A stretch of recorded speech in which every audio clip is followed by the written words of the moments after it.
자동차 타이어를 만드는 공장에서 일하던 근로자들이 1년 반 사이에 14명이나 죽었다면 이상하다고 생각하실 겁니다. 그중 절반이 심근경색 등 심장질환으로 사망했습니다.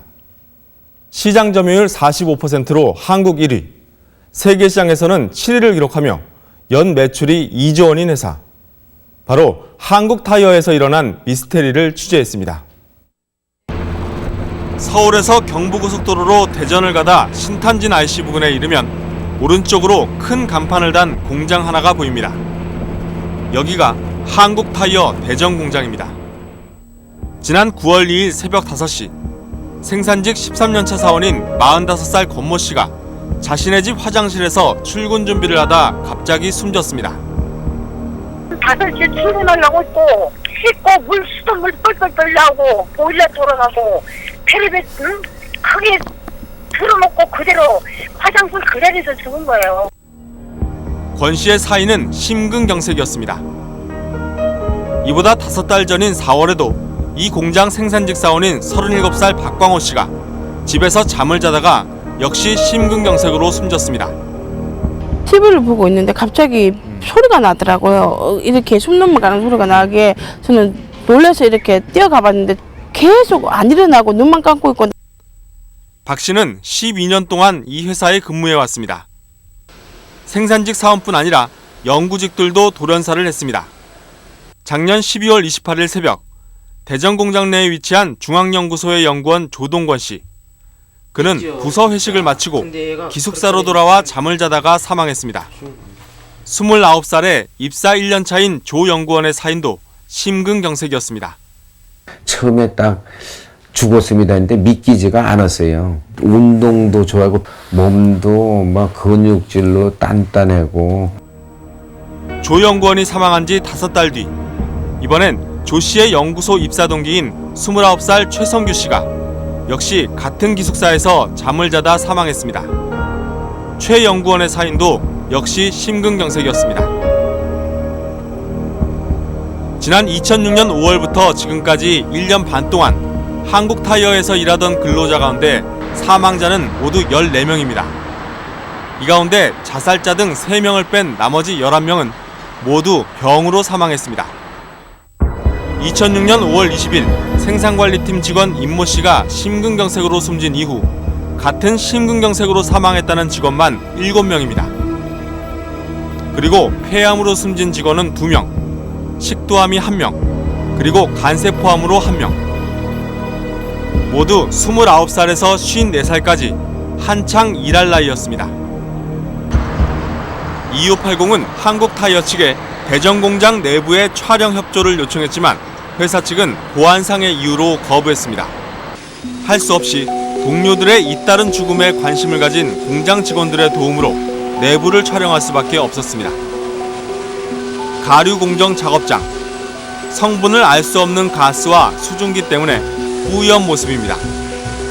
가류 작업은 타이어 반제품에 약 10분 동안 열과 압력을 가해 화학약품이 고무와 반응을 일으키게 하는 공정입니다. 지난 9월 새벽 출근 준비 중 화장실에서 숨진 권모 씨가 근무했던 바로 그 작업장입니다. 생산 라인의 직원들 가운데는 마스크를 쓰지 않은 사람도 있습니다. 타이어 제조 과정에서 생겨난 것으로 보이는 까만 고무 분진들이 기계 위 여기저기에 쌓여 있습니다.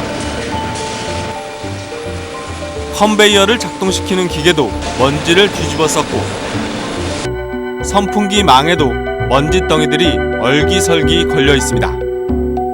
전체적으로 3사 산업단지에 입주한 기업 중에서 가장 그 악취 개선 달성도가 좀 떨어졌던, 그래서 설비 투자를 근본적으로 하지 않았던 그런 기업 중에 하나라고 볼 수 있겠습니다.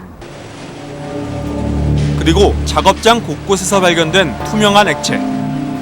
이 액체는 타이어 생산 과정에서 접착이나 강력 세척 등 다용도로 사용되는 휘발성 화학물질 솔벤트라는 것입니다. 고무가 이제 손에 묻고 뭐 이렇게 묻으면은 당연히 그냥 한술 갖다가 닦습니다. 이렇게 세척을. 예, 예. 뭐 그러면 이게 좀 화끈화끈 그래도 이게 그 회사에서 교육할 때 아무 문제가 없다, 건강에도 지장이 없다 그러니까 회사 측은 이 액체를 솔벤트라는 이름 대신에 한솔이라고 불러왔습니다.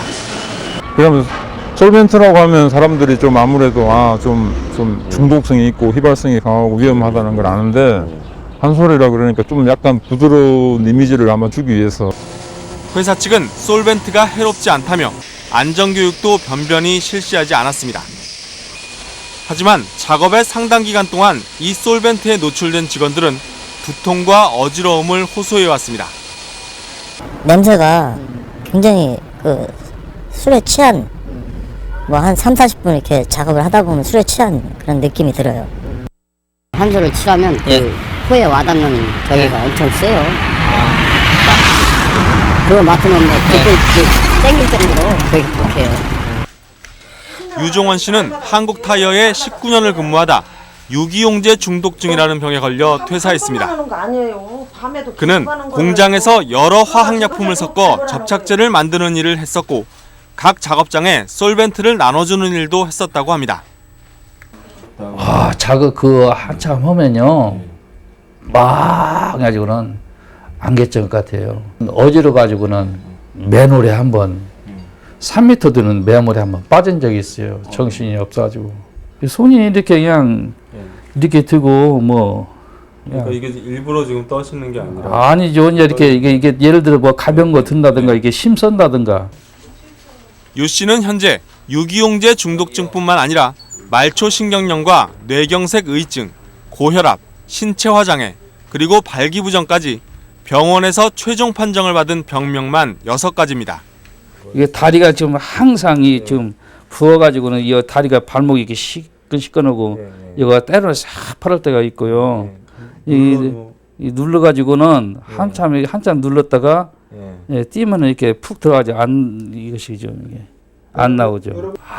요즘엔 우울증 증세로 신경정신과 치료까지 받고 있습니다. 나도 모르게 분노가 나와서 내 몸을 컨트롤 못하고 막 누구를 이렇게 쥐고 싶다니까요. 막 적대심이 나가지고는 그러면 내가 그냥 높은 데 가면 이렇게 떨어져서 죽고 잡고. 건강했죠. 그럼요. 그랬지. 공장 다니면서 그렇게 했지. 그냥 막 새카만 거 막 이 속에서 나오고 가래 뱉으면 여기서 막 새카맣게 나오고 식구들만 알아요. 식구들만. 유 씨가 매일 먹는 약입니다.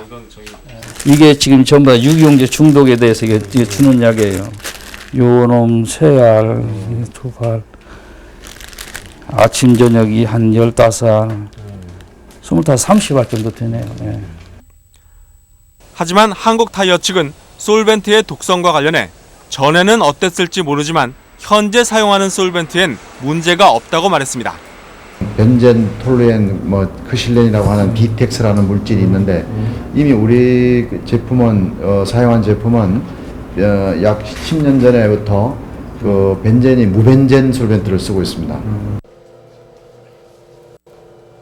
2580은 한국타이어가 현재 사용하고 있다는 솔벤트가 그들의 주장대로 과연 해롭지 않은지 실험용 쥐를 이용해 확인해 보기로 했습니다. 공장과 연구소에서 2가지 솔벤트를 확보했습니다. 그리고 이 2가지 솔벤트를 저어 생성된 기체를 2개의 실험 그룹이 흡입하도록 했습니다. 솔벤트를 투여하지 않은 그룹은 실험실의 공기에 그냥 노출되게 놔뒀습니다. 처음엔 모든 쥐들이 다 활발하게 움직입니다.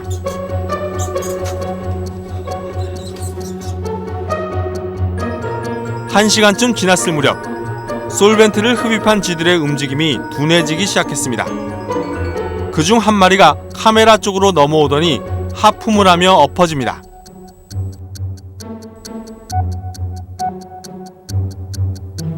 눈은 떴지만 호흡이 가빠지는 것 같았고 안면 근육이 경련을 일으킵니다.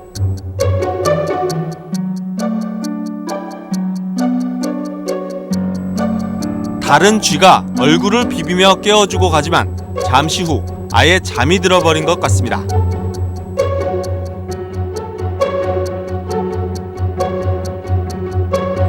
이어 다른 쥐들도 잠들기 시작합니다. 아예 구석에 기대 서서 자는 쥐도 있습니다. 같은 시각 솔벤트에 노출되지 않은 쥐들은 여전히 활발하게 움직입니다. 2시간 경과. 솔벤트 투여 그룹에서는 한 마리를 제외한 나머지 5마리가 잠이 들었거나 눈은 떴지만 움직임이 없어졌습니다. 2시간 20분 경과. 6마리 모두 움직이지 않습니다. 같은 시각 솔벤트를 맞지 않은 쥐들은 여전히 활발한 움직임을 보입니다. 투여 그룹의 쥐들은 이렇게 몇 시간 동안 움직이지 못하다가 5시간 이후에야 조금씩 움직이기 시작했습니다. 솔벤트를 흡입한 2개의 실험 그룹의 쥐 모두 자다 깨다를 반복하면서 대체로 움직임이 둔한 모습입니다. 행동이 좀 느려지고요. 상당히 좀 위축되고 좀 졸음이 오는 듯한 장시간 그런 식으로 계속 반복이 됐을 경우에 따라서는 이제 심장에 영향을 주는 그러한 결과도 초래할 수 있습니다. 그렇다면 외형적인 둔화 외에 솔벤트를 흡입한 쥐들의 몸엔 어떤 변화가 생겼을까?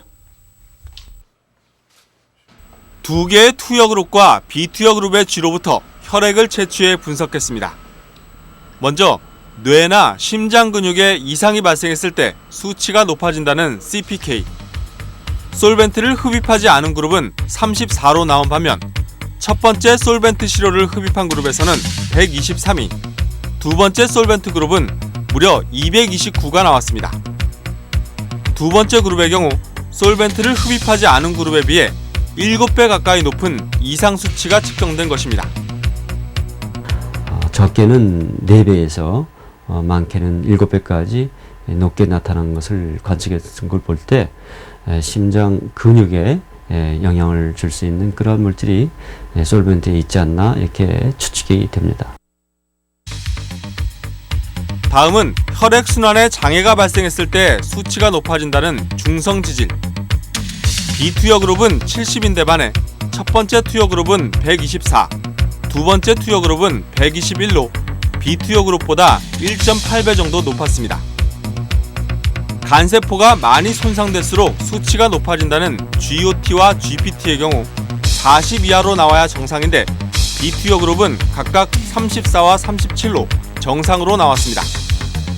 그런데 첫 번째 투여 그룹은 각각 50과 46, 두 번째 투여 그룹은 각각 96과 105로 측정됐습니다. 두 번째 투여 그룹의 경우 단 한 번의 솔벤트 흡입으로 비투여 그룹보다 간세포가 3배나 손상됐다는 얘기입니다.